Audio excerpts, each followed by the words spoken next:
الحمد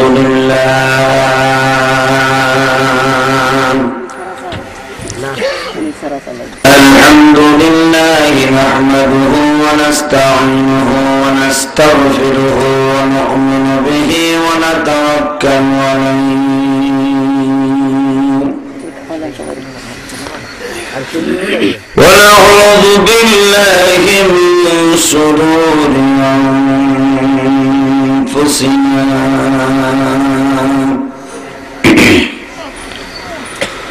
ومن سيئات أعمالنا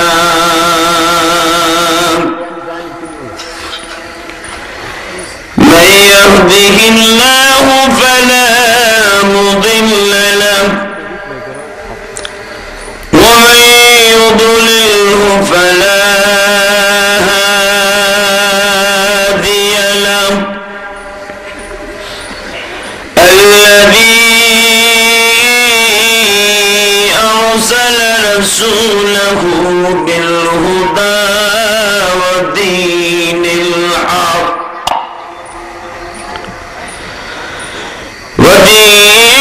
الحق ليظهره على الدين كله وكفى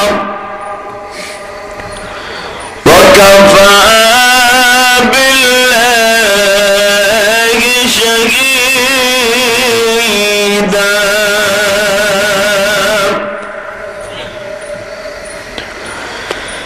أما بعد فقد قال الله تبارك وتعالى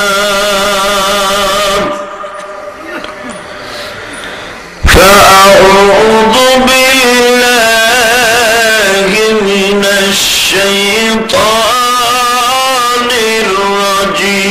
الرجيم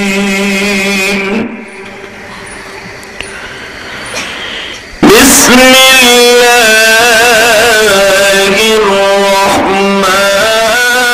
الرحمن الرحيم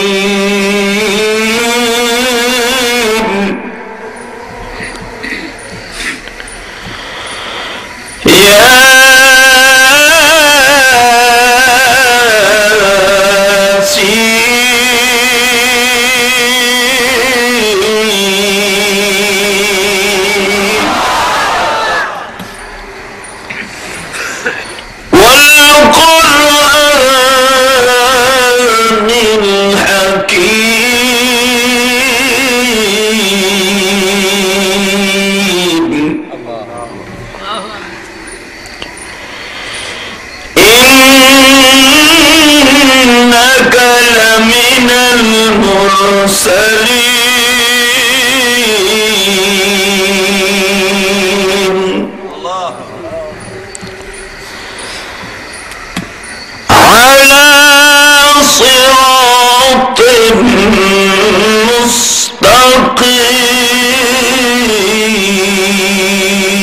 مستقيم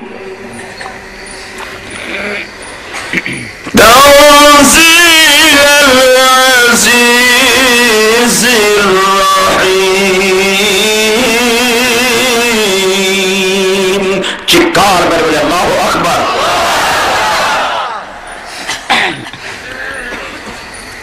وقال الله تبارك وتعالى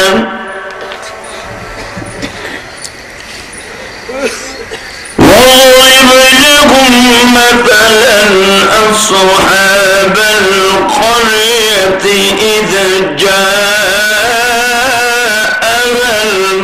المرسلون إذ أرسلنا إليهم اثنين فكذبوهما فعززنا بثالث فقالوا إنا إليكم مرسلون وقال الله تبارك وتعالى في شأن حبيب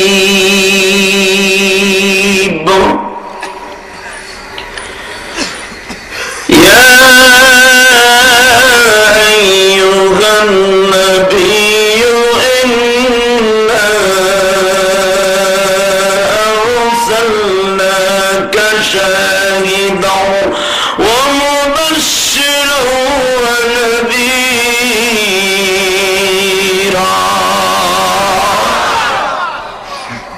وداعيا إلى الله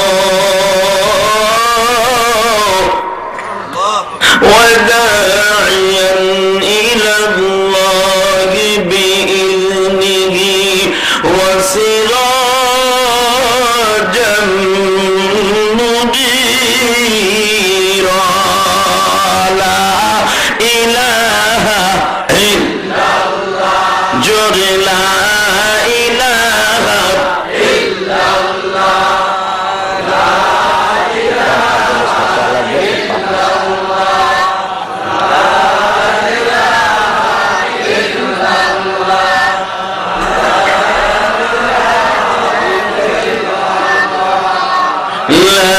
إله إلا الله لا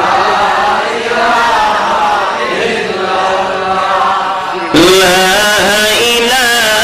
إلا الله لا إله إلا الله لا إله إلا الله আসমান মালিক জয় আল্লাহ জমিনের মালিক জয় আল্লাহ জোরে আসমানের মালিক জয় আল্লাহ জমিনের মালিক জয় আল্লাহ আমরা মানুষ গায়রুল্লাহ লা ইলাহা ইল্লাল্লাহ জোরে লা ইলাহা ইল্লাল্লাহ লা ইলাহা ইল্লাল্লাহ লা ইলাহা ইল্লাল্লাহ লা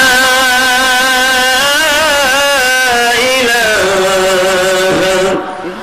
ইল্লাল্লাহু মুহাম্মাদুর রাসূলুল্লাহ সাল্লাল্লাহু আলাইহি ওয়াসাল্লাম। বলেন একটা কথার উত্তর চাইব,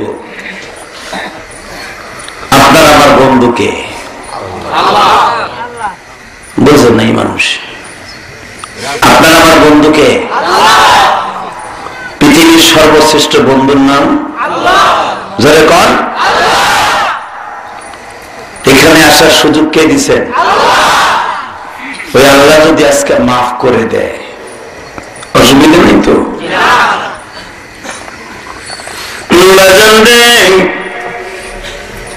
এখন রাত 9:30 বাজে। রাত যত গভীর হবে আমার আল্লাহর অফিস আদালত গুলো তত তাড়াতাড়ি খোলা হয়ে যাবে। এই গভীর রাত্রে যদি কোন মুসলমান আল্লাহর বন্ধু বানাইবার জন্য অন্তরস্থল থেকে জোরে জোরে ডাকতে থাকে, আমার আল্লাহ বান্দারে বুকের মধ্যে চাইবা ধরে বলে, বান্দারে আমার যত জোরে ডাক দিবি আমি তত তাড়াতাড়ি তোর বন্ধু হয়ে যাব। আল্লাহ জোরে জোরে ডাকতে রাজি আছেন না যুবক ভাই? কে বলছে আপনার মনের আশা আজকে পুরো হইব না? সব পুরো হয়ে যাইব।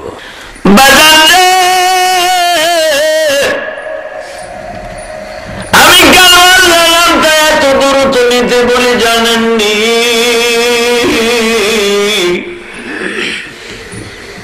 এই গভীর রাত্রে যদি দরজার সামনে মা কয়ে ডাক দেন,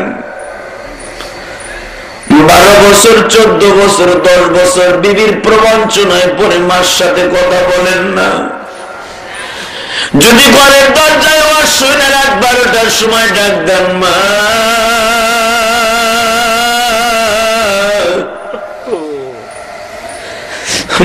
দুঃখিনী সব বুইলা আমার কলিজার টুকরা জাদু মধু মাখা নাম ধরে ডাক দিছে, মা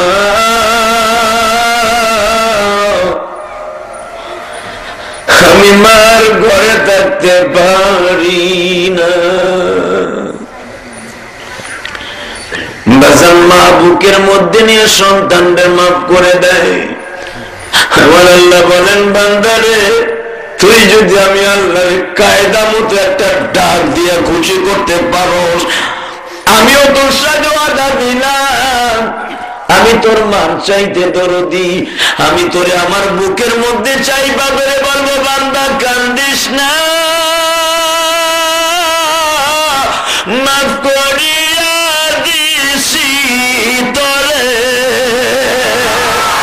মাফ করিয়া দিছি তোরে, তুই তো জানো শোনা তোরে আমি আদর করে বানাইছি যে বান্দা। ওই আল্লাহর জোরে একটা ডাক দিবেন, রাজি আছেন? গলাটা পরিষ্কার করেন। দীপ্ত কণ্ঠে আওয়াজ দিতে হবে। যেই সময় মানুষ আল্লাহ বলতে ভয় পায়, যেই সময় মানুষ নামাজ পড়তে ভয় পায়, যেই সময় মানুষ আল্লাহকে পরাণ ভরে ডাকতে ভয় পায়, সমস্ত ভয় ভীতিকে অন্তরের থেকে লাথি মেরে ফেলে দিয়ে যেই মাবুদ এই কোরআন নাযিল করেছে ওই মাবুদের জন্য জীবনটাকে এখন তৈরি করতে হবে। রাজি আছেন সবাই? রাজি আছেন? দীপ্ত কণ্ঠ আমি একটা আওয়াজ শুনতে চাই। কোরআনের মাজমায় বসে 5 দিন ব্যাপী তাফসীরুল কোরআন মাহফিল এবং মহাসম্মেলনে বসে দীপ্ত কণ্ঠ একটা আওয়াজ শুনতে চাই। সমস্ত বাতিলের বিরুদ্ধে যদি কখনো মুসলমানের ডাক এসে যায় দাঁড়াইবার জন্য, দীপ্ত কণ্ঠ দিয়ে ওই বাতিলের বিরুদ্ধে বজ্র মুষ্টি ধারণ করে নাস্তিক গুণের কপালে লাথি মারতে কাকে রাজি আছো? আল্লাহকে দু হাত তুলে দেখাও।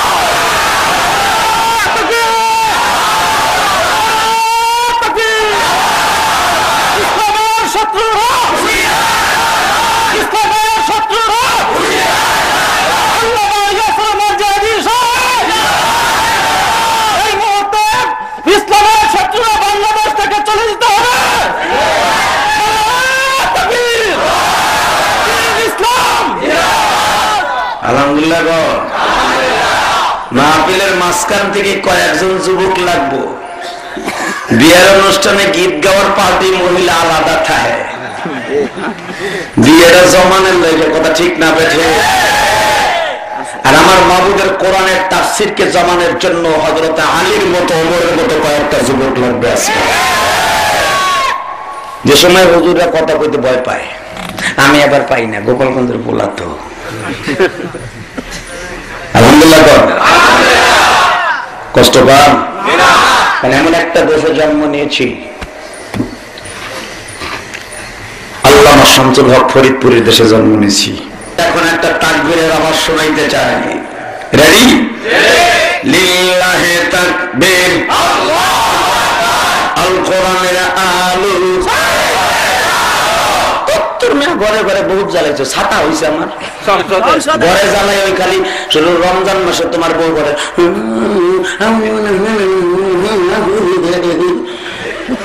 ঘরে চলে গেছে, খালি রমজান মাসে চলে। ওই যে কবর দিয়ে ফিরে দেয় কাপড় পেঁচাইয়া কোরআন শিবির, আর রমজানে খুলে কোরআন শরীফ তাকে বড় দেওয়া মারে। ঠিক না বেঠিক? সংসদে জ্বালাই তুই আছেন? আল কোরআনের আলো সংসদে জ্বালো, আমার নেতা তোমার নেতা, নারায়ে তাকবীর। এই আওয়াজ মুসলমানের গলা দিয়ে যখন উচ্চারিত হয়, আমার আল্লাহ তখন চেয়ার পাইতে বসে বসে হাসে। দেখ, পৃথিবীর নাস্তিক গুলো আমায় আল্লাহরে ব্যান করতে চায়, আমি আল্লাহর হুকুমকে জমিন থেকে উৎখাত করতে চাই। আর আমার মুসলমান গুলা দাড়ি টুপি মাথায় দিয়া রিক্সা চালক, ভ্যান গাড়ি চালওয়ালা, পরের জমিতে কাজ করেওয়ালা, ওই পাগল গুলা আমি আল্লাহকে বড় করে ফেলেছে। ওই কোটিপতি মন্ত্রী, এক মন্ত্রী যত আছে ওইগুলা না ডাকলে কিছু আসে যায় না। ওই রিক্সা চালক আমার ডাক দিয়েছে, আমি তাইতে খুশি হয়ে গেছি। কষ্ট হইতেছে? 2 দিন অশ্বিনে দুর্বল হয়ে গেছেন? মুসলমান কোনদিন দুর্বল হয় না। আমারে দেখাই দিবেন, প্রমাণ করে দিবেন মুসলমান কোনদিন দুর্বল হয় না। আমার নবী বলে গিয়েছেন আজ থেকে 1435 বছর আগে, মুসলমানের শক্তি কোনদিন দুর্বল হতে পারে না। মুসলমানকে ডাক দিতে দেরি আছে, মুসলমানের সাথে আল্লাহ ডাক দিতে দেরি হবে না। আল্লাহু আকবার জোরে বলো। মুসলমান ডাক দিতে দেরি হবে, আমার আল্লাহ ডাকে সাড়া দিতে দেরি হবে না। আল্লাহ কবুল করুক, আমিন বলেন। তাহলে শুরু করে যাক কোরআনের তাফসীর ইনশাআল্লাহ। পারলে আমার সাথে তেলাওয়াত করেন। আউযু বিল্লাহি মিনাশ শাইতানির রাজীম।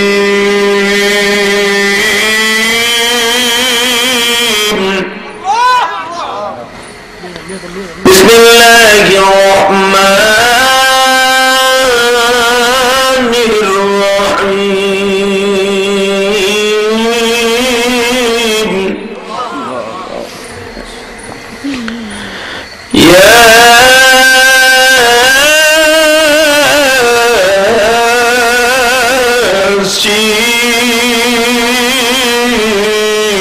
الله أكبر والقرآن الحكيم إنك لمن المرسلين الله أكبر على صراط المستقيم।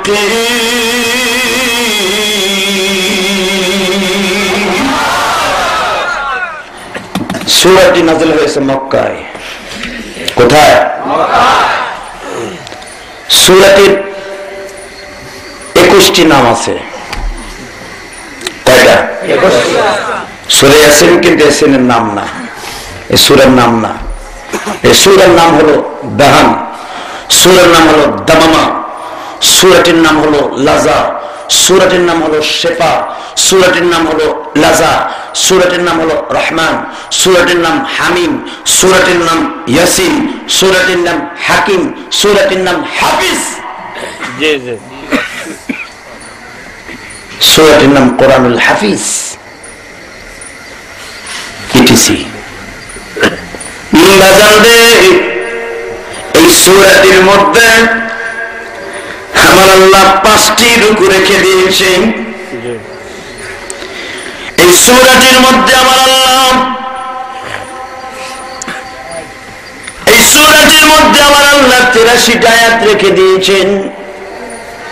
এই সূরাটির মধ্যে আমার আল্লাহ 229টি শব্দ রেখে দিয়েছেন। এই সূরাটির মধ্যে 3200টি হরফ রেখে দিয়েছেন। তাফসীর তো তাফসীরই। সূরার আয়াত সংখ্যা 83, রুকু 5, শব্দ হলো 229,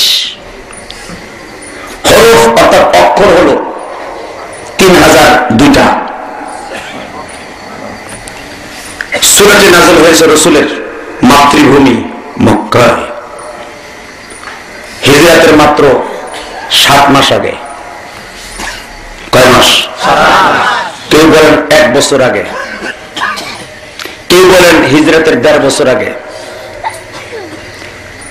প্রত্যেকটা মানুষের একটা আসল জিনিস আছে,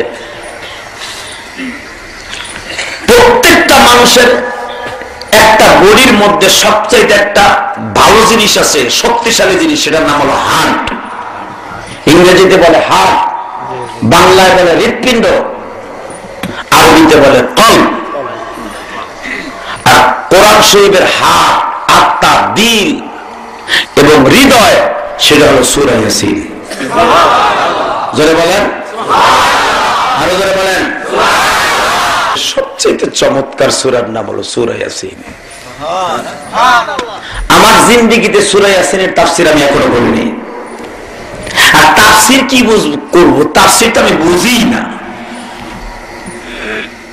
তাফসীর করেছেন বিশ্ব মানবতার শান্তির দূত নবী মুহাম্মদ রাসূলুল্লাহ। আমরা আমরা যারা মুফাসসির করি বাজার, হুদা বিশ্ববিখ্যাত মুফাসসির ছিলেন রাইসুল মুফাসসির আব্দুল্লাহ ইবনে আব্বাস রাদিয়াল্লাহু তাআলা আনহুম। আব্দুল্লাহ ইবনে আমর রাইসুল মুফাসসির যাদেরকে বলা হয়। আব্দুল্লাহ ইবনে আব্বাস তিনি এই সূরার তাফসীর করতে গিয়ে লেখেন সূরার ফজিলত সম্পর্কে, কোন মানুষ যদি এই সূরা জীবনে একবার তার জবান দিয়ে তেলাওয়াত করে গো বাজার, অন্তত সূরার বরকতে ওই লোকটা বেঈমান হইয়া মরবে না। বাংলাদেশের সমস্ত নাস্তিক গুলারে একবার বৃত্ত কণ্ঠে বলে দিয়া যাইতে চাই, আলেমদেরকে তোমরা বকা দাও, ও মন্ত্রীরা তোমরা আলেমদেরকে বকা দাও, ও বড়লোক মেম্বার চেয়ারম্যান শিল্পপতিরা আলেমদেরকে বকা দাও, মুয়াজ্জিনদের বকা দাও, মসজিদের সভাপতি সেক্রেটারি হইয়া তুমি জীবনে কয়বার সূরা ইয়াসিন তেলাওয়াত করছো? আর ওই গরিবের গোলাম মাদ্রাসায় পড়ে প্রতিদিন ফজরের পরে যখন আমার মাবুদের সূরা ইয়াসিন ওই জবান দিয়ে তেলাওয়াত করে, কোরআন তখন তার জন্য দোয়া করতে থাকে, আমার নাম হলো শেফা, আমার নাম হলো লাজা, আমার নাম হলো দাহাত, তুই জানোস কি আমার নাম হলো শেফা। যখন তোমার জবান দিয়ে আমি সূরাকে তেলাওয়াত করছো, কোরআন শরীফের হক, আমি কোরআনকে সাথে ওয়াদা দিলাম, বড় লোক চাইয়া চাইয়া দেখবে, মসজিদের সভাপতি সেক্রেটারি চাইয়া চাইয়া দেখবে, ওই সভাপতির সামনে দিয়ে তুই গরিবের সন্তান আলেমকে আমি কোরআনটাই না জান্নাতে লয়ে যাবা। তখন মসজিদের বড় বড় নেতাগুলা বলবে, আরে আমাদের বেতনে সে চাকরি করলো, আমাদের চোখের সামনে সে নাজাত পেয়ে যায়।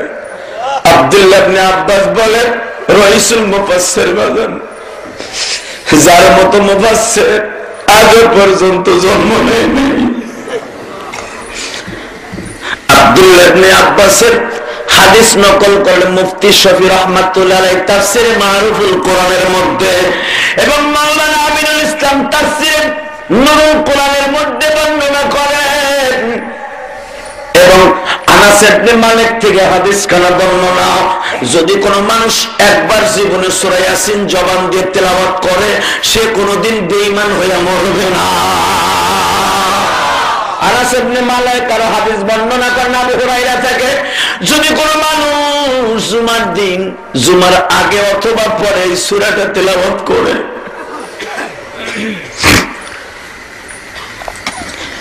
ওই ব্যক্তির পৃথিবীর কোন মানুষ সূত্রামি করে দুশ্মনী করে পরাভূত করতে পারবে না। যদি কোন মানুষ সকালবেলায় সূরা তেলাওয়াত করে, সারাদিন আমার আল্লাহ তার সমস্ত বিপদ আপদ থেকে নিজেকে হেফাজত করবে। যদি কোন মানুষ মৃত্যুর শয্যায় সজ্জিত, বাবা আমার চইলা যাবে যাবে চলে, মায়ার বাদন বাবা বুঝি সেন করবে, এই কান্নাকাটি না করে যদি কোন মানুষ মৃত্যু শয্যায় সজ্জিত কোন আল্লাহর বান্দা অথবা বান্দি, তার কলিজার টুকরা সন্তান যদি মাথার কাছে বসে সূরা ইয়াসিন তেলাওয়াত করে, যদিও লোকটা পাপিষ্ঠ হয়, সূরা ইয়াসিনের বরকতে আমার আল্লাহ তার মৃত্যুর যন্ত্রণা কমায়া দিবে।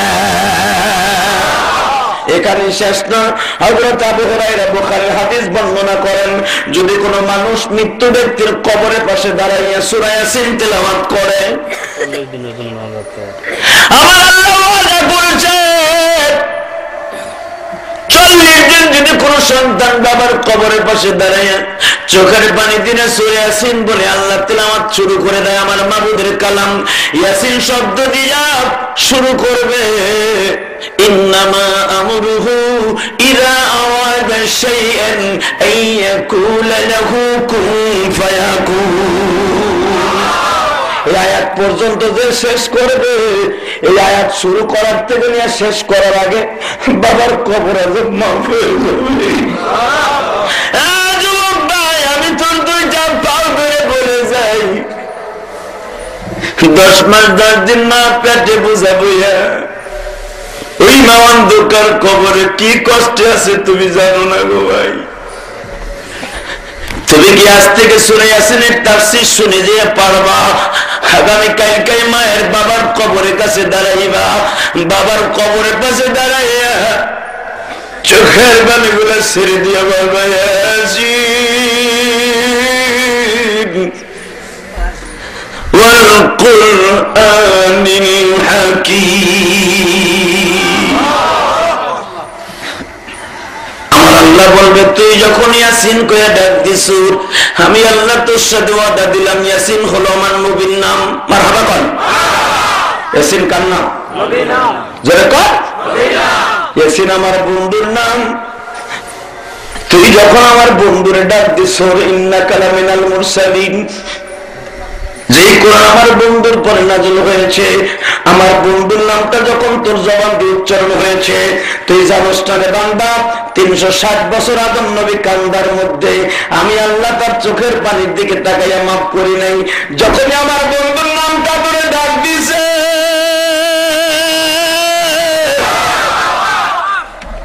আমার বন্ধুর নাম নেওয়ার সাথে সাথে 360 বছরের চোখের পানি এক জায়গায় করে মাফ করে দিছি। কিন্তু 360 বছর আদম নবী কান্ত, কোনদিন চেহারার দিকে আমি তাকাই নাই। কান্দু যেদিন চোখের পানিগুলো কবুল হবে, সেদিন আমার বন্ধুর নাম ধরে ডাক দিয়েছিল। তোর বাবা আদমকে যদি বন্ধুর নাম ধরার কারণে যদি মাফ করে দিতে পারি, আমি তোর সাথে ওয়াদা করলাম, ইয়াসিন শব্দের অর্থ হলো আমার বন্ধু। আর একটা মনে রাখিস, আমার বন্ধুর নাম নিয়ে যখন তুই সূরা ইয়াসিন তেলাওয়াত শুরু করে দিবি, বান্দা, আমার বন্ধুর নাম নিয়ে ডাক দেওয়ার সাথে সাথে তুই যার জন্য দোয়া করবি, তার দোয়াই কবুল হয়ে যাবে। কোন গর্ভবতী মহিলা যদি প্রসব বেদনা কষ্ট হয়, জীবনের প্রথম প্রসব বেদনা শুরু হয়েছে, তার পাশে বসে যদি কোনো মানুষ সূরা ইয়াসিন তেলাওয়াত করে, তার প্রসব বেদনা বদল আসান হয়ে যাবে। কোন গর্ভবতী মহিলা যদি সূরা ইয়াসিন প্রতিদিন সকালবেলা তেলাওয়াত করে, আনাস ইবনে মালিক রাদিয়াল্লাহু তাআলা আনহু বলেন, আমার আল্লাহ ওয়াদা করেছে, আমার আল্লাহ ওয়াদা করেছেন, সূরা ইয়াসিন এমন একটা শক্তিশালী তাবিজ, যদি কেউ গর্ভবতী কোনো মহিলা সূরা ইয়াসিন তেলাওয়াত করে, আল্লাহ তার সন্তানকে এই দুনিয়ার সর্বশ্রেষ্ঠ নেককারদের ভিতরে তার সন্তান নাম উঠে যাবে।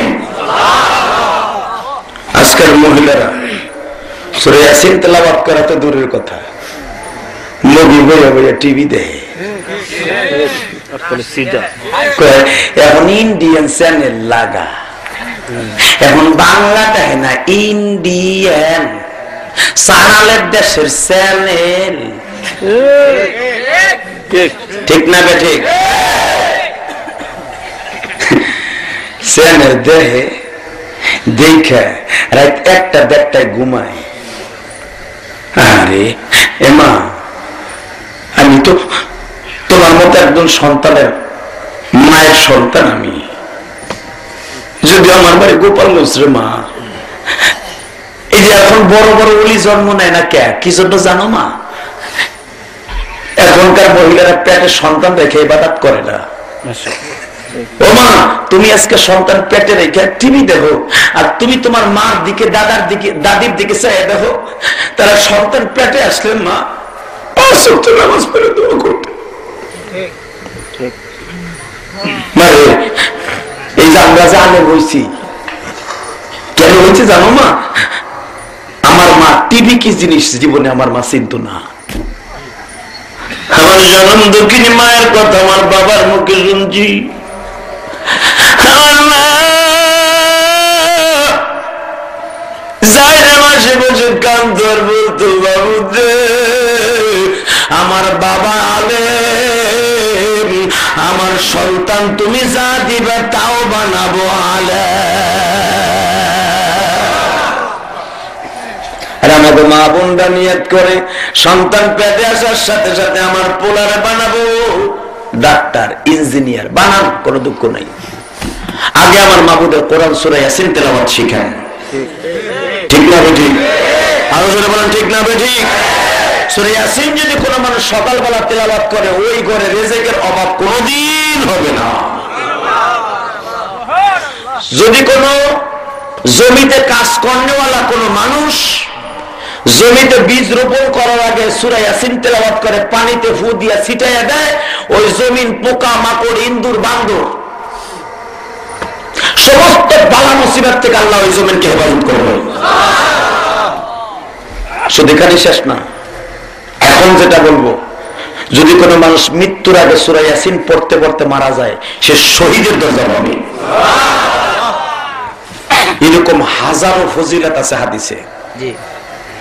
কথা ঠিক না বেঠিক? সূরা ইয়াসিনের তাফসীর করতে দিছেন।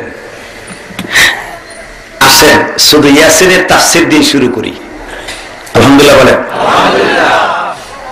সূরাটি নাযিল হওয়ার পিছনে সারে নুজুলটা আগে সাজাই। মক্কার ভূখণ্ডে আমার রাসূল কাবা ঘরের সামনে দাঁড়িয়ে নামাজ পড়তেন। আলহামদুলিল্লাহ কর। আলহামদুলিল্লাহ। এই সূরা নাযিল হওয়ার আগে হুজুর নামাজ পড়তেন কাবা ঘরের সামনে, জোরে জোরে আল্লাহর কালাম তেলাওয়াত করতেন। আমার নবী যখন কোরআন তেলাওয়াত করতেন, ফেরেশতারা নবীর পিছনে দাঁড়িয়ে আল্লাহু আকবার বলতেন। আপনারা বলেন তো দেখি আল্লাহু আকবার। আরো জোরে বলেন আল্লাহু আকবার। ফেরেশতাদের আমল হয়ে গেছে। নবী জোরে জোরে আমার মাবুদের কালাম ওয়ারাতিলিল কুরআন তারতিলা নামাজের মধ্যে দাঁড়িয়ে পড়তেন। এই সূরার সারে নজুল খুলে দেখেন। হঠাৎ করে মক্কার সমস্ত নাস্তিকগুলা প্রমিস করলো, এক জায়গায় বসে দারুন নাদুয়া বলা হয়, যেটা আবু সুফিয়ানের বাড়িতে ছিল, ইমাম মালিকের বাড়ির পিছনে।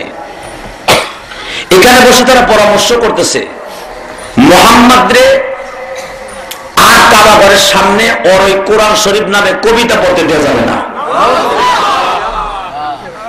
কোরআন শরীফের সংবিধান এই মক্কায় চালু করতে দেওয়া যাবে না।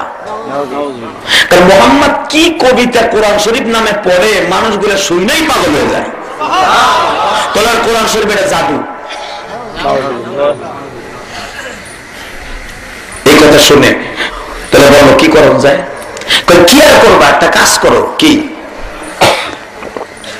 মুহাম্মদ যখন নামাজের মধ্যে পড়বে তখন মুহাম্মাদের সাইবা করবো। কোন বল দিয়ে সাইবা করবো? মুহাম্মদ 2-3 বার চাপাচাপি খাইয়া আর কাবার সামনে দাঁড়িয়ে কোরআন শরীফ পড়বো না। আমার নবী কি দুনিয়ার কোন মানুষের বানানো কবিতা পড়ে? আল্লাহ যারা আসতে কয় কোরআন থেকে আওয়াজ দেন, আল্লাহ চুপচাপ করে বয়ে রয়েছে। আল্লাহ, আমি নবীর পক্ষে একটা অর্ডার চাইছি, একটা শব্দ শুনতে চাইছি। আবার নবী কি মক্কার ভূখণ্ডে তখন কোন অশান্তির জন্য আইছিল? আমার নবী কি মক্কার ভূখণ্ডে কোন সন্ত্রাসী করতে আইছিল? তাহলে তারা চাইটা মুখ বন্ধ করতে চাই কেন? একটাই কারণ, তারা বুঝতে পারছে মুহাম্মদ যদি আর কিছুদিন কোরআন তেলাওয়াত করে সব মানুষগুলা কোরআন ওয়ালা হয়ে যাবে। পৃথিবীর অনেক দেশের থেকে, সংসদ থেকে কেন বিসমিল্লাহ এবং কেন কোরআনের সংবিধান উঠাইতে চায় জানেন? কোরআনের সংবিধান যদি আমাদের এই দেশে পরিচালিত হয়, আমরা মদ খাইতে পারবো না, আমরা সুদ খাইতে পারবো না, ব্যাংকগুলো বন্ধ করে দিতে হবে, সুদ ভিত্তিক ব্যাংক চালু করতে হবে। অতএব কোরআনের সংবিধান সংসদে রাখা যাবে না। এটা মুসলমানের থিওরি নয়, ওটা আবু জেহেলের থিওরি। কথা ঠিক না বেঠে? আরো জোরে বলো, কথা ঠিক না বেঠে?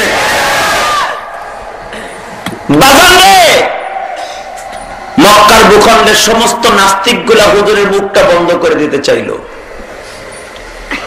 সবাই পরামর্শ করলো, মুহাম্মদ যখন নামাজের ভিতর কোরআন তেলাওয়াত করে তখন তার পিঠের উপরে কম্বল দিয়া মরা মুড়ি পচা দুর্গন্ধ উটের কম্বল চাপাই দিবা।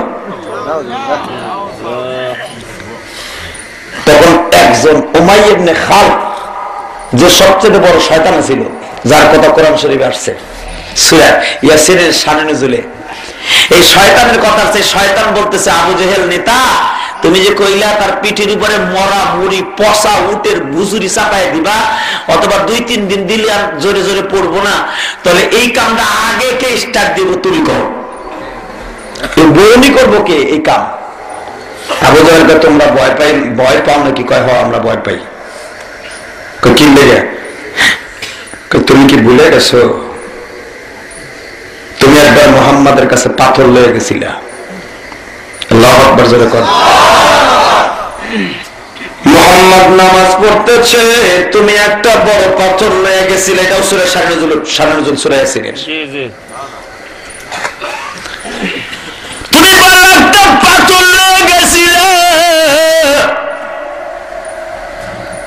মুহাম্মদকে চিরতরে শহীদ করে দিবা।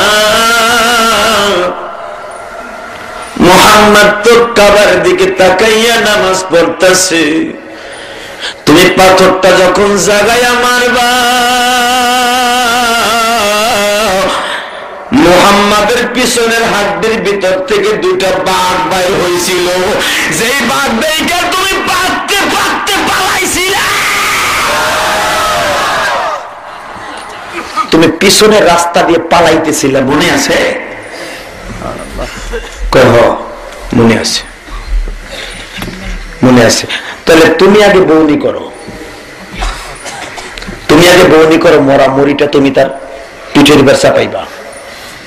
আবু জেহেল ঠিক আছে আমি আজকে সাহস করে যাব, কিন্তু বলতাছে, কিন্তু ঠ্যাং কাঁপতাছে। কোরআনের বিরুদ্ধে কেউ কথা বলে তার নিজের ঐতিহ্যকে ধরে রাখতে পারে না।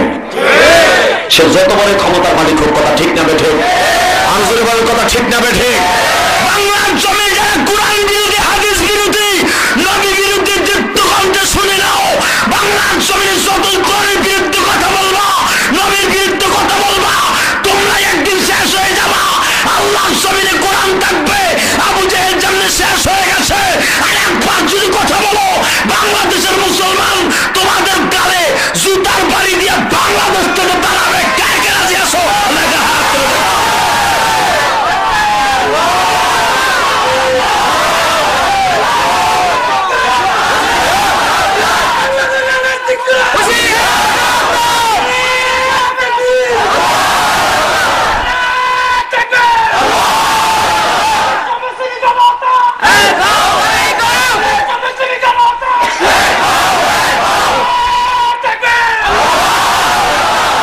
কথাটা কি আমার কথা? জোরে বলেন, আরো জোরে বলেন। বাজান রে, হে বাজান, ও বাজান, সূরা ইয়াসিন তাফসীর করতে দিয়েছেন, যে মানুষটার নাম নেয়ার সাথে সাথে 360 বছরের জমানো চোখের পানি এক নিঃশ্বাসে কবুল হয়ে গেছে। আজকে বাংলার জমিনে সেই নবীরে লুচ্চা করে গালি দিচ্ছে। বড় ব্যথা হয়ে বলি, এখন মুখ ফুটে কথা বলতে পারে না। বোনায় একটা তুষের আগুনের মতো জ্বলতেছে। আমি কোন দল করি না, বিশ্বাস করেন, তবে আমি একটা দল করি, আমার আল্লাহর দল, কোরআনের দল। এই কোরআনের জন্য আমার জীবনকে আল্লাহর রাস্তায় সমর্থ করেছি। যদি ফাঁসির কাস্টে ঝুলতে হয় আমি ঝুলতে রাজি, কিন্তু বিশ্বাস করেন আমি হতে পারি পাপিষ্ঠ গুনাহগার। যেই মানুষটার না বানাইলে দুনিয়ার কোনো কিছু বানাইতো না, সেই মানুষটার কলিজায় আঘাত করে বাংলাদেশের কোন দল, কোন নেতা, কোন মানুষ সুস্থ থাকতে পারে না। ওই মানুষটারে গালি দিয়ে ওই দেশে শান্তি আসতে পারে না। আমার জীবনে দেখি নাই জন্মের পরের থেকে 105 টাকা পেঁয়াজের কেজি। এ বেটা, যেই বছর গালি দিলে আমার নবীর, ওই বছরে পেঁয়াজের দাম আল্লাহ বাড়ায় দেখাই দিল। সাধারণ 30 টাকার পেঁয়াজ 130 টাকা। কারণ কি জানেন?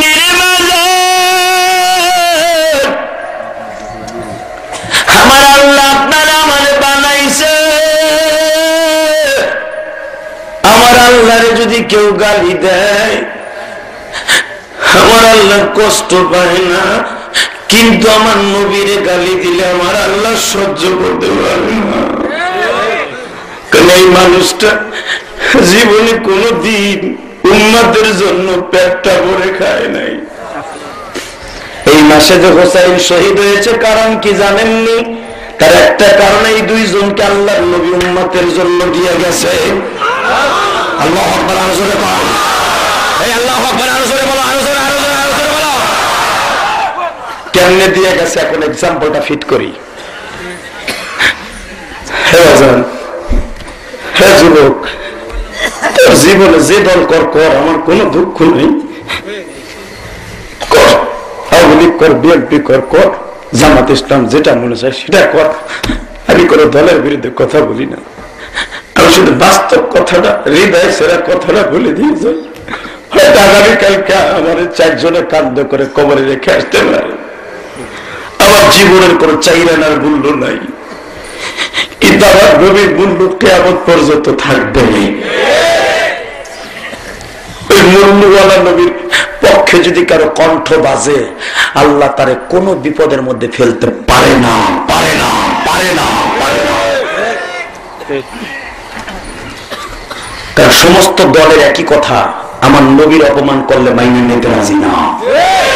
কথা ঠিক না? দেখে সমস্ত দলের মুসলমান, সমস্ত দলের মুসলমান আমার নবীর তার জানের চাইতে বেশি ভালোবাসে। শোনেন, আমার নবীর 3 দিন পাওয়া যায় না। কয়দিন? জোরে কন, আরো জোরে কন।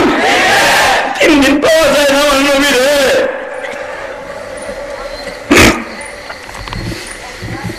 ছোট্ট কিতাব, ছোট্ট একটা কিতাব আছে, ছোট্ট একটা কিতাবের মধ্যে ঘটনা লিখছেন আনোয়ার শাহ কাশ্মীরি রহমাতুল্লাহ আলাইহি।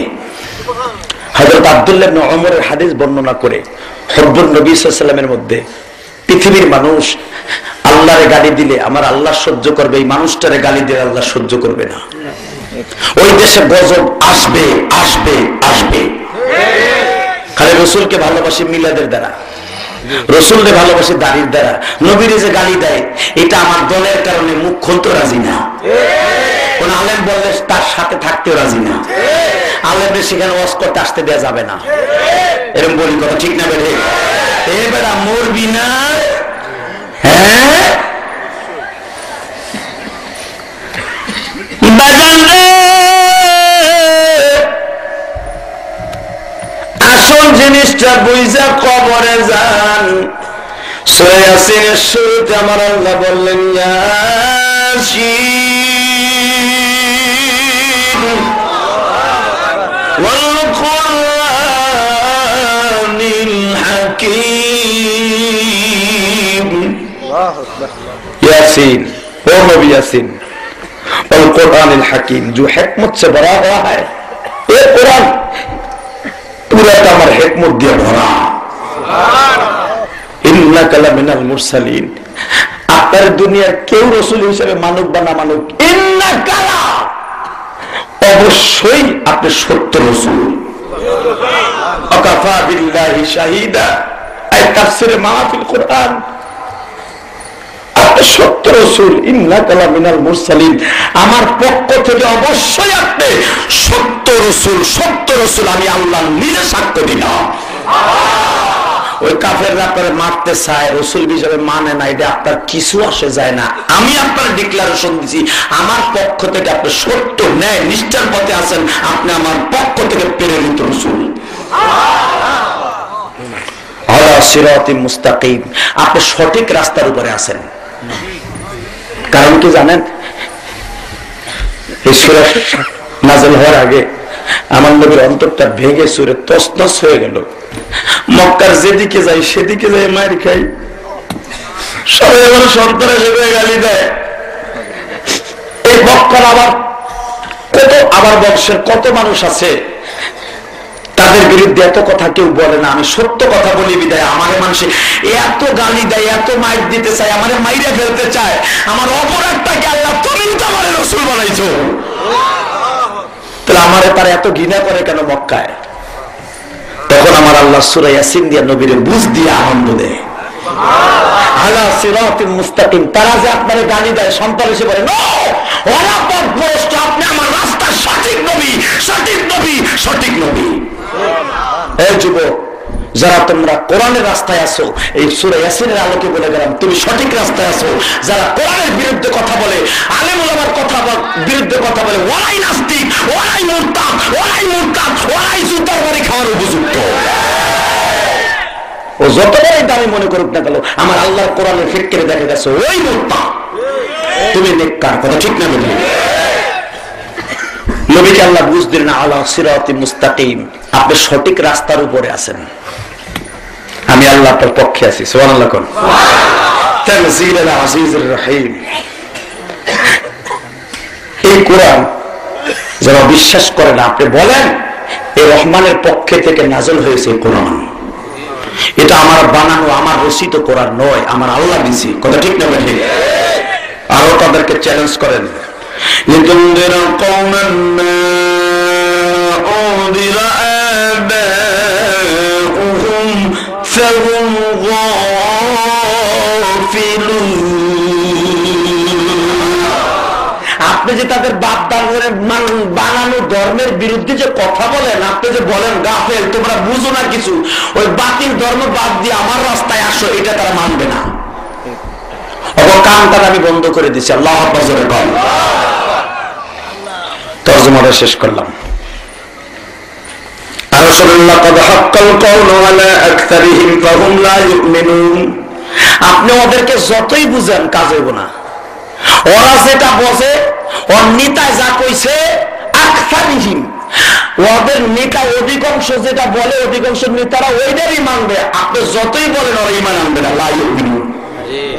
ওরা মনে করবে আপনি জিএমবি, আলেম ওলামা ওরা কি বুঝে, ওরা যা বুঝাইতে সেটা ভুল, জিএমবির রাস্তা। আলেম ওলামা ভিলেজ পলিটিক্স বুঝে না। আরে আলেম ওলামা ভিলেজ পলিটিক্স বুঝে না, আলেম ওলামা বুঝে একমাত্র কোরআন শরীফের কথা। কোরআনে যেমনি আছে এমনি বুঝে। কথা ঠিক না? ঠিক। আসেন, হুজুরকে 3 দিন পাওয়া যায় না। কয়দিন? 3 দিন। জোরে কর। 3 দিন। কষ্ট হয় না? হ্যাঁ, দিলটা এখন মদিনার দিকে লাগানো। হাজী আনোয়ার আইছে পুনশাহী, যখন আমি আজ থেকে 10 বছর আগে, মনে হয় 8-9 বছর হবে, তখন অবরোধ হরতাল ছিল। আমি পায়ে হেঁটে পুনশাহী তাফসীরুল কোরআন মাহফিলে গেছিলাম। 5 দিন ব্যাপী সম্মেলন ছিল। তখন আমি একদিন আইসা 2 দিন ওয়াজ করছিলাম। আমার জীবনের প্রথম সম্মেলন ওই পুনশাহী। আমি সারা জীবনে পুনশাহী তাফসীরুল কোরআন মাহফিলের কাছে, কমিটির কাছে না, তাফসীরুল কোরআন মাহফিলের কাছে আজীবন আমি ঋণী।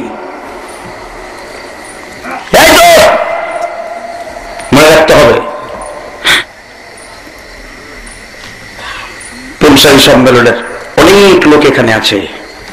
আমি আজ থেকে ওই পুনশাহী মাঠে বলছিলাম, আমি আপনাদের এলাকার ছেলে না, আমি গাজীপুরের ছেলে না, আমি গোপালগঞ্জের ছেলে। আমি বলছিলাম আমি কোরআনের কথাগুলো বলতে যে কাউকে পারোয়া করার কথা বলবো না।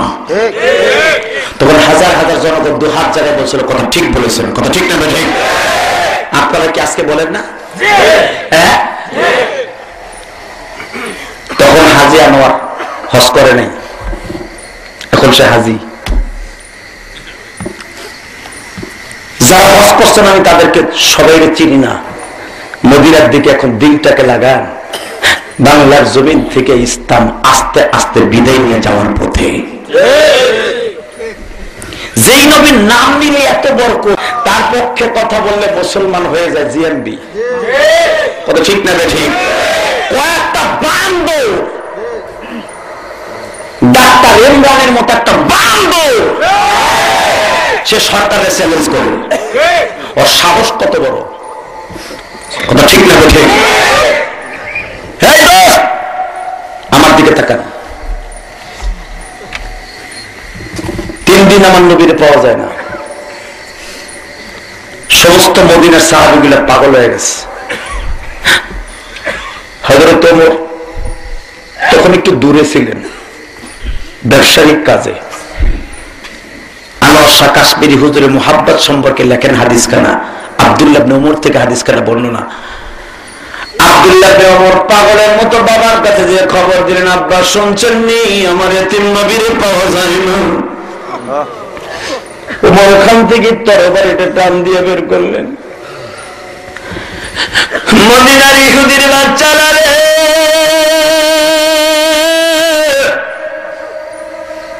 ও মুনাফিকের বাচ্চারা,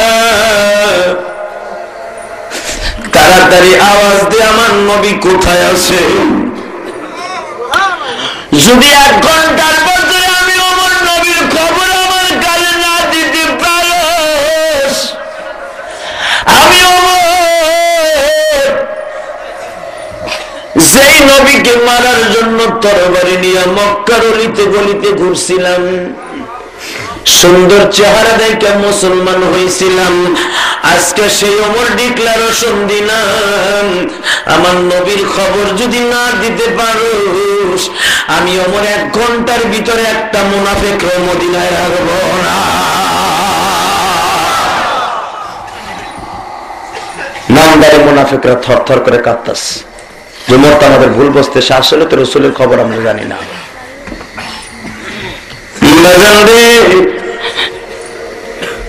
হযরতে আবু বকর বললেন, ওমরের পাগলামি করিস না,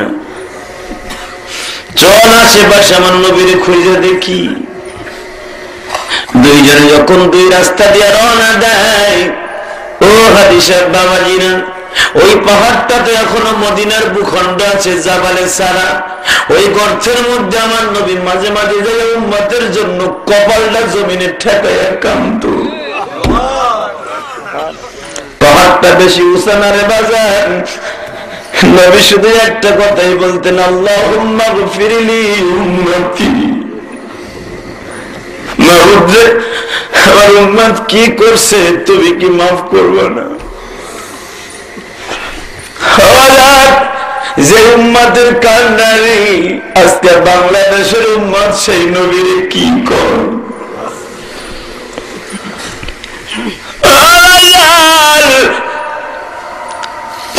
আমি কোন দলের বিরুদ্ধে বলি না, মুসলমান হিসাবে আমি তোমার পক্ষে, নবীর পক্ষে একটা দাওয়াত দিয়ে যাই।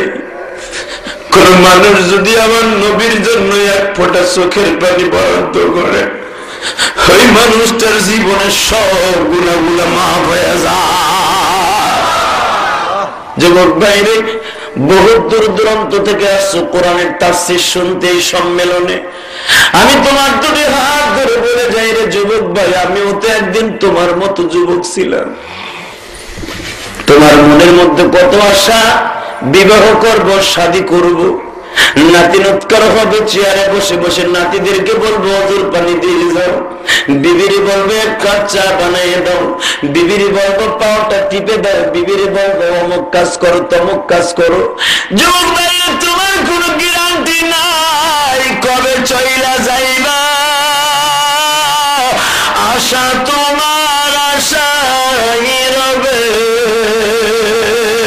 চইলা যাইবা কবরে,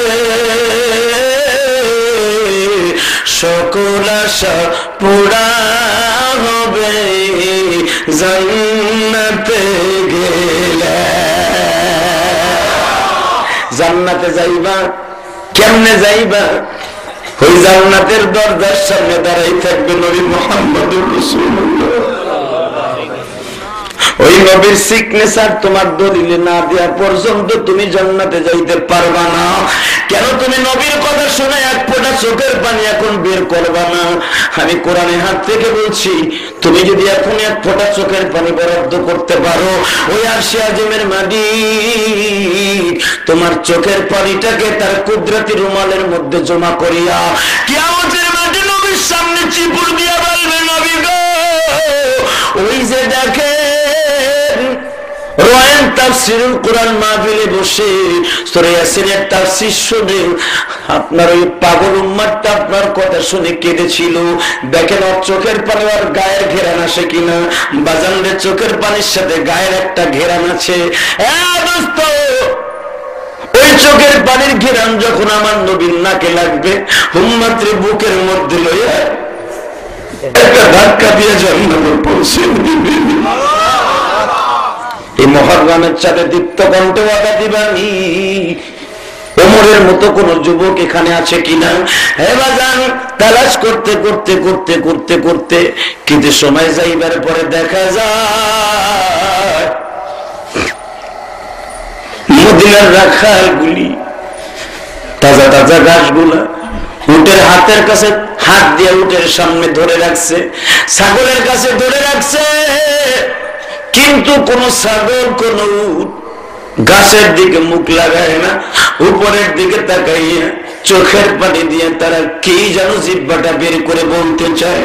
হযরত ওমর আর আবু বকর জিজ্ঞেস করলেন, তোমাদের মাঝে যারা এখানে বসে আছো বা দাঁড়িয়ে আছো, উটের রাখাল হিসেবে ঘাস খাওয়াইতেছো, এমন কোয়ালিটির একজন মানুষ দেখছো নি যেই মানুষটা রাস্তা দিয়ে হাঁটলে রাস্তায় তার সালাম করা? লোকটা রাস্তা দিয়ে গেলে আতরের ঘেরান আসে, এমন একটা লোক তোমরা দেখছো নি? রাখালরা তখন আমার নবীর চিন্ত না, কারণ তারা অন্য রাষ্ট্রের থেকে এখানে রাখাল চাকর বাকর হিসাবে কাজ করত। হঠাৎ করে একটা রাখাল দাঁড়ায় বলে, ও তোমরা যারা জিজ্ঞেস করছো পথিক ভাই, তোমাদেরকেও আমরা চিনি না। মুহাম্মদ মুহাম্মদ কে চিল্লাইতেছে, তাকেও চিনি না। তবে মনের কথাটা শোনো, সকালবেলায় ছাগল গরুগুলো ওই পাহাড়ের কাছে এসে আমরা ভুল করেছি, মালিক আমাদের দেখলে কি বলবে? ছাগল গরু কেন ঘাস খায় পেট ভরে নাই? আমরা সেই চিন্তায় ঘাসগুলো হাতে নিয়ে উটের সামনে দাঁড়িয়ে আছি। আসলে বহু চেষ্টা করতেছি, উঠে মুখ গাছের মধ্যে মুখ লাগায় না। হযরত ওমর বলেন, কারণটা কি? কারণ গতকাল 3 দিন থেকে ওই পাহাড়ের মধ্যে বসে একটা লোক উম্মতি উম্মতি বলে কান্দে। আমাদের উটগুলারে দেখছো কত শক্ত করে বেঁধেছি, যত শক্ত করে বাঁধি, যখন উটগুলাকে ছেড়ে দেই, ছেড়ে দেওয়ার সাথে সাথে ওই পাহাড়ের কাছে দৌড়ে যায়, ওরা উপরের দিকে তাকায় কাঁদে। আসলে তোমার নবীর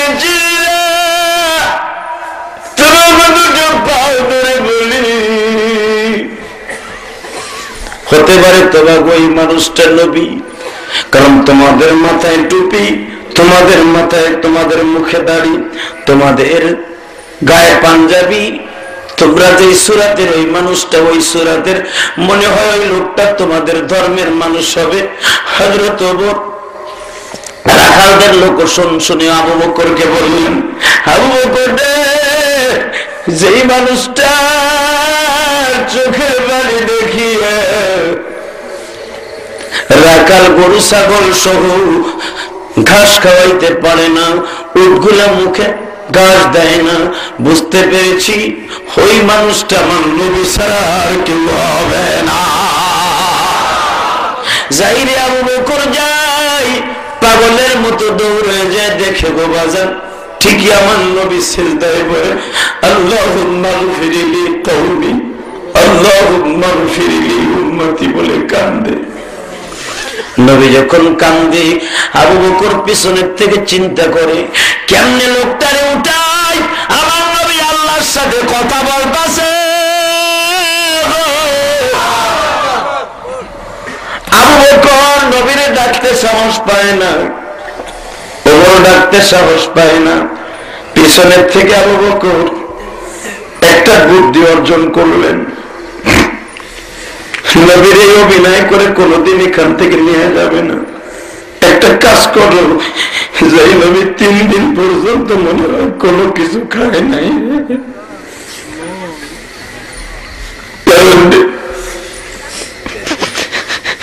স্ত্রী বিবি বাচ্চা সবাই রাইখা উম্মতের জন্য সেই নবী পাহাড়ের গুহায় কান্দে। ওই নবীর গালি দিলে তোমরা মাইনা নিতে পারো নাস্তিক গুলা, আমরা অন্তত এই গাজীপুরের মানুষ মানি না। রাজি আছেন? আবু বকর একটা কায়দা করলেন, নবীরে কোন দিক দিয়ে কাবু করা যায়। আবু বকর অভিনয় শুরু করে দিলেন, আবু বকর হুজুরের পিছনে দাঁড়ায় বলে, নবীজি 7 বছর বয়সের থেকে আমি আপনার বন্ধু। মক্কার ভূখণ্ডে একটা রুটি 2 জনে ভাগ করে খাই দাও, আমার বিছানায় আপনার সময়টা।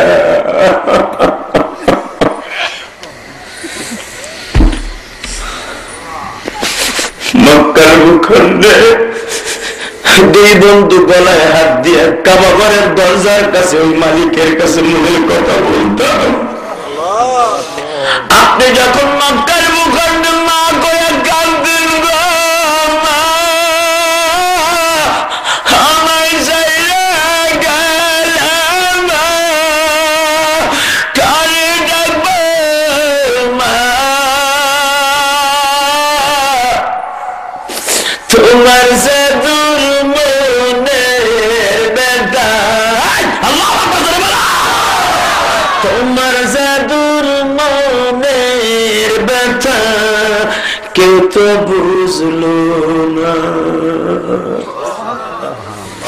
আপনি যখন মক্কার ভূখণ্ডে কাঁদতেন, আমি আবু বকর আপনার বুঝ দেওয়ার জন্য বহুত চেষ্টা করতাম, আপনি বুঝ নিতেন না, লাস্টে বুঝ নিতেন। আজকে আমি আপনার পেছনে করে বলতেছি, আমি আপনারে কি দিয়ে খুশি করব? আমি আবু বকর মাক্কি জিন্দেগি যত ইবাদত করেছি বন্ধু হিসাবে, মদিনায় শ্বশুর হিসাবে যত ইবাদত করেছি সব আপনার এতিম উম্মতের জন্য দিয়া দিলাম। আপনি তো বলতেছেন আল্লাহুম্মা গফিরলি উম্মতি, ওই উম্মতরে আমি দিলাম, দেখেন আল্লাহ মাফ করেননি। নবী কোনো কথা বলেন না। ইন দি মিন টাইমে হযরত আবু বকর বলে, ওমর রে, তুই তো আমার চাইতে আরো বেশি ভয়ঙ্কর ছিলি, তোর ইসলামটা অত্যন্ত ভয়ঙ্কর দৃশ্য ধারণ করেছিল। সারা পৃথিবীর মুসলমান জানে তোর ইসলাম সম্পর্কে, কারণ আমি আবু বকর ইসলাম কবুল করার পরে যতটুকু ইসলামের শোহরত পয়দা হয় নাই, তোর ইসলাম কবুল করার কারণে শোহরত পয়দা হয়েছে। তুই দেখ নবীর কোনো কিছু করা যায় কিনা। পিছনের থেকে ওমর কান দেওয়ার করে, নবীজি আপনি ছাড়া বাঁচবো না, এটা আপনি ভালো করে জানেন। স্ত্রী পুত্র সব আপনার পায়ে কোরবান করলাম, সাথে সাথে আমার জিন্দেগির সব নেক আমলগুলো আপনার উম্মতের নামে রেজিস্ট্রি করে দিলাম। হুজুর চলেন হুজুর, মদিনার বাচ্চাগুলো পাগল হয়ে গেছে। মদিনার দুধের বাচ্চা মায়ের স্থানে দুধ লাগায়, মুখ লাগায় না। মদিনার বিধবা মহিলাগুলা একটাও খানার কাছেও যায় না, চুলার কাছে যায় না, কেউ পাকশাক করে না। আমি আমার বলছি, 1 ঘন্টার ভিতরে যদি আপনার মদিনায় না নিতে পারি গো, পুরা মদিনায় এতিম হয়ে যাবে। দরকার হয় আমি মদিনার সব মুসলমান গুলা এখানে হাজির করব, হুজুর সমাবেশ করব, নবী আমার মাথা তোলে না। বুঝতে পারছি এইভাবে নবীর এখান থেকে নিয়ে যাবে না, চল চল আমরা আবার মদিনায় মসজিদে নববীতে ফিরে যাই। আমভাবে ডিক্লারেশন দে, নবী আমার বেঁচে আছে, তোমরা মসজিদে মসজিদে নামাজ পড়তে থাকো, দোয়া করতে থাকো, আল্লাহর নবীর মনের আশা পুরা কইরা দাও। 2 জন রওনা দিলেন, আমভাবে এলান করে দিলেন। সব মানুষগুলা মা বাবা শোবার মতো কাঁদতাছে। ইন দি মিন টাইমে হযরতে আলী বলতেছে,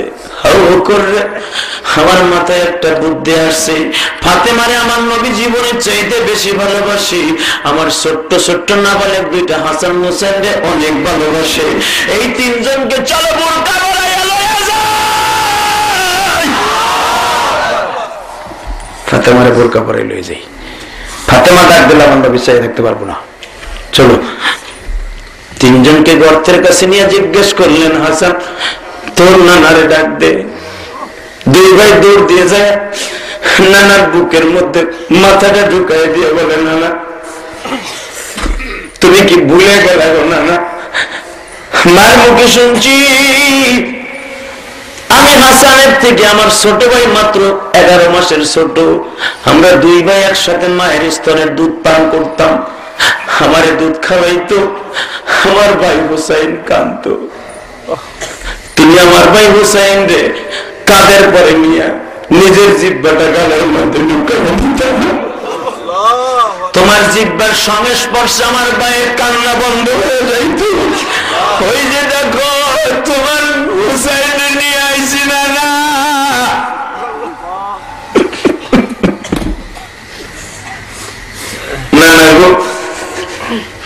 আমাকে দুই ভাইয়ের ক্ষুধা লাগলে দৌড় দিয়ে তোমার বাড়িতে আসতাম।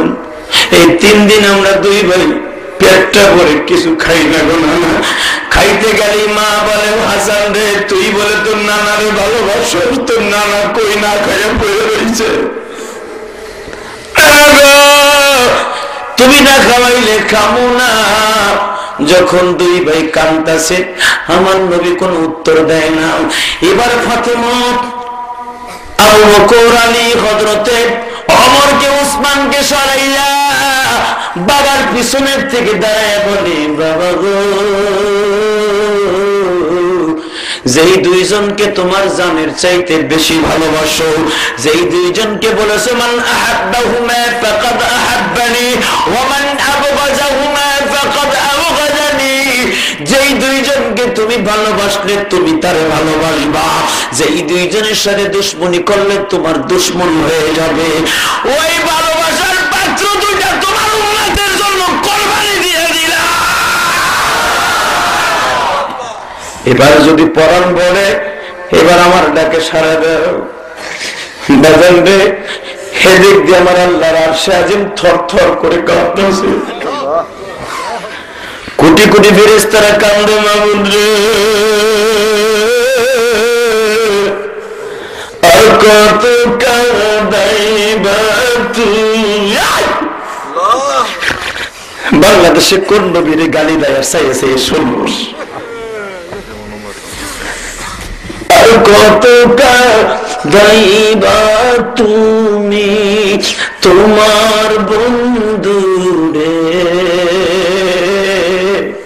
মাফ করিয়া দেও গো মওলা, মাফ করিয়া দেও গো মওলা তাহার উম্মতকে।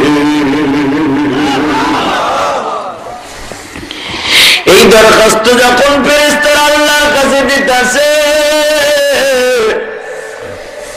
আমার আল্লাহ তো 3 দিন উম্মতের কান্ডারের প্রেমিক ডাকগুলা শুনতেছে রে বাজান। আল্লাহ যে বলছে এই মানুষটার জীবনে গালি দিস না, কারণটা কি? এই মানুষটা উম্মতের জন্য এতই পাগল ছিল, দুনিয়ার কোন নবী এত পাগল ছিল না। যখন ফেরেশতারা কান্দে, হাসান হুসাইন কান্দে, ফাতেমা কান্দে, ওমর কান্দে, হযরত আবু বকর কান্দে, মদিনার সব সাহাবীরা কান্দে, এবং ফেরেশতারা যখন বলতাছে, এমনকি জিবরাইল আল্লাহ সিদরাতুল মুনতাহায় দাঁড়াইয়া আল্লাহর কুদরতি ভাই সিজদা দিয়া বলে, বাবুরে যেই মানুষটার জীবনটা এত কষ্টে কাটাইলা, একটা দরখাস্ত করছে উম্মতরে মাফ করে দিবা, তুমি কি পারো না তারে মাফ করে দিতে? আমি জিবরাইল বলছি, যতবার নবীদের কাছে গেছি সব নবীদের যাওয়ার পিছনে আমার যদি কোনো আমল তোমার কাছে কবুল হয়, আমি জিবরাইল দরখাস্ত করছি আমলের বিনিময় নবী মুহাম্মদের দরখাস্ত কবুল কইরা না।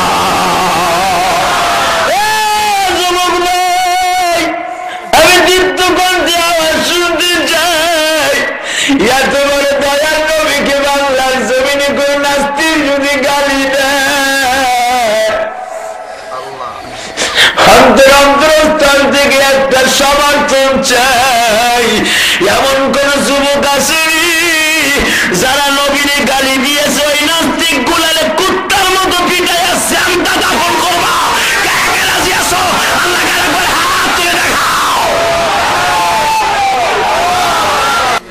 ওয়াজ তো জীবনে কম শোনেন নাই, টনকে টন, হাজার হাজার টন ওয়াজ শুনে ফেলছেন। এখন শুধু 2 ফোঁটা চোখের পানি দিয়ে মাপ চাওয়া এবং মাপ পাওয়ার সময়। আলহামদুলিল্লাহ। হুজুর মদিনায় আসলেন, কেমনে আসলেন? জিবরাইলের দরখাস্ত এবং উম্মতে মুহাম্মাদির মদিনার হাজার হাজার যুবকের চোখের পানি কবুল হয়ে গেল।